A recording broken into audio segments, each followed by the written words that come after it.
Kannattaako työnhakupostauksen tekeminen LinkedInissä? No kannattaa, mutta siinä on muutama asia, mitkä kannattaa muistaa.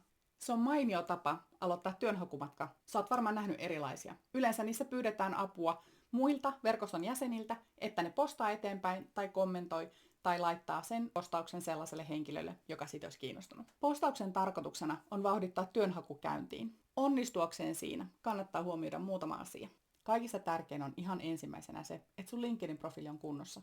Koska jos sä teet työnhakupostauksen ja pyydät ihmisiä tutustumaan sun LinkedIn-profiiliin, ja sitten jos siellä ei ole relevanttia tietoa, sellaista asiaa, sellaista tietoa, mikä saa ne kiinnostumaan sinusta, niin siitä ei ole paljon hyötyä. Sen jälkeen, kun profiili on kunnossa, niin sen jälkeen mä vasta lähtisin tekemään sen työnhakupostauksen.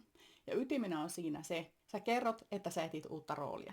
Kaikista tärkein on silloin, kun sä oot tehnyt sen postauksen, niin sen jälkeen pysyt linjoilla. Kun sulle tulee kommentteja sinne, niin vastaa kaikkiin kommentteihin plus verkostoidu kaikki niiden henkilöiden kanssa. Kun sulle tulee tykkäyksiä ja jakoja, niin sen lisäksi verkostoidut myös niiden ihmisten kanssa. Lisäksi, jos joku jakaa sen sun postauksen, käyt hänen postauksessa kiittämässä siitä jaosta ja katot, ketkä on siellä tykännyt siitä ja verkostoidut myös niiden kanssa. Sun kannattaa ottaa kaikki hyöty irti siitä postauksesta, mitä on mahdollista. Sun kannattaa hyödyntää se postaus kokonaisuudessaan. Jos oot tehnyt työnhakupostauksen ja käykin niin, että se ei saa paljon näkyvyyttä, no hei, tee se uudestaan.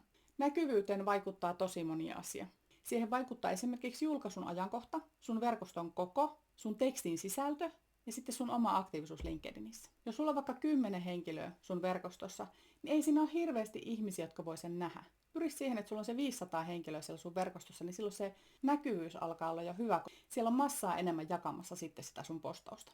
Teksti leviää sitä paremmin, mitä aktiivisempi sä itse olet LinkedInissä. Ei ole olemassa mitään automaattiboostausta, että kun sä laitat työnhakupostauksen, niin sitten siellä olisi joku salainen nappi, mikä tekee sen, että wow, nyt se lähtee lentoon. Se oot sinä ja sun verkosto, jotka tekee sen näkyvyyden. Mutta kaikki lähtee siitä profiilista. Ethän sä halua ohjata ihmisiä sellaiseen profiiliin, missä ei ole sitä tietoa, minkä pohjalta sut voisi palkata. Sä kuitenkin näytät siinä profiilissa sen syyn, miksi suhun ollaan yhteydessä. Mieti itse, kato sun profiilia. Kannattaako tulevan työnantajan käydä katsomassa sun profiilia? Löytääkö se sieltä sellaista tietoa, että se tarttuisi siihen kiinni? Miltä sun profiilissa näyttää? Onko sulla tarvetta päivittää sun linkkariprofiili? Ota yhteyttä, katsotaan, voiko mä auttaa sua.